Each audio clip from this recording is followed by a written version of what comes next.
D'abord, je suis très heureux aussi d'être là. C'est la première fois que je vais être dans ce théâtre et c'est assez extraordinaire. J'ai l'habitude de travailler toujours avec une troupe d'acteurs fidèles, etc. Et puis de temps en temps, je réponds à des invitations. Et là, ça en fait partie. C'est une invitation du Théâtre national de Naples. Et pour moi, c'est extrêmement important, comme un acteur d'ailleurs qui est extrêmement fidèle à une troupe, a besoin aussi de temps en temps de s'oxygéner, de se régénérer, voilà. Et en fait, les metteurs en scène aussi, alors il y a la lecture, il y a les auteurs, mais il y a aussi le besoin de quelques infidélités avec des acteurs. Et donc j'étais très heureux, en fait il se trouve que je suis italien, enfin que mon père est italien, que je parle italien, que j'ai appris à lire et à écrire en italien, mais que ça ne fait absolument pas partie du monde du théâtre et de ma vie professionnelle. Je n'ai même jamais été au théâtre, enfin, ou si peu en Italie.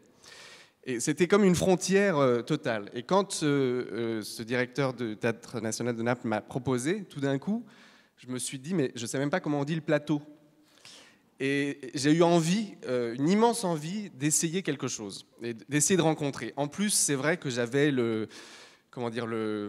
cette espèce de mythe du théâtre de Strehler, de ce théâtre-là, sans parler du cinéma italien. J'ai beaucoup pensé à Ettore Scola, à des gens comme ça, pour ce spectacle.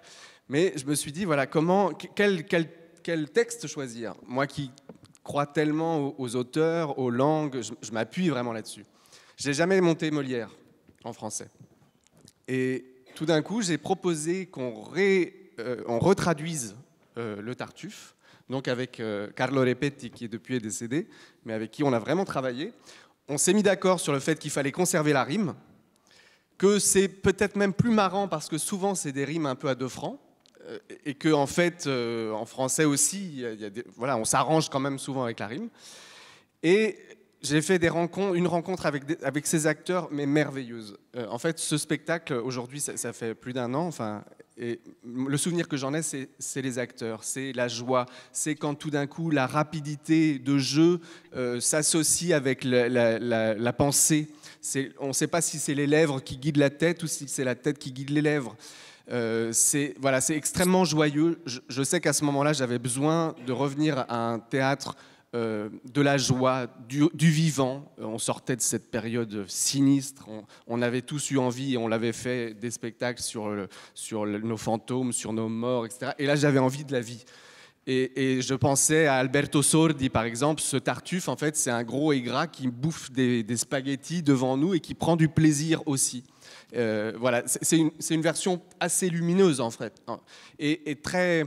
Il y a un hommage à la chanson et à la variété italienne aussi. Enfin, il y a cette légèreté-là qui n'empêche pas évidemment la gravité. Le fait que le spectacle ait été travaillé à Naples, pour moi, a conditionné beaucoup de choses. Il y a une immense croix sur laquelle il y a une espèce de Christ qui va descendre à la fin. Et ce coup de théâtre génial de Molière, qu'on ne sait jamais comment traiter, dans le fond. Bon, bah là, c'est le Christ qui dit « Arrêtez vos conneries et maintenant, ça suffit, on remet les choses dans l'ordre ». Mais tout ça est un peu absurde, un peu joyeux et très vivant. Très napolitain, alors. J'espère. Merci, Jean. Il Tartufo, du 12 au 16 décembre, en italien, surtitré, bien sûr. Et ça, c'est quand même assez marrant quand on connaît le texte en français, de se souvenir du texte français, de l'entendre en italien et de le lire en français en même temps. Il y a une espèce de mise en abîme assez géniale.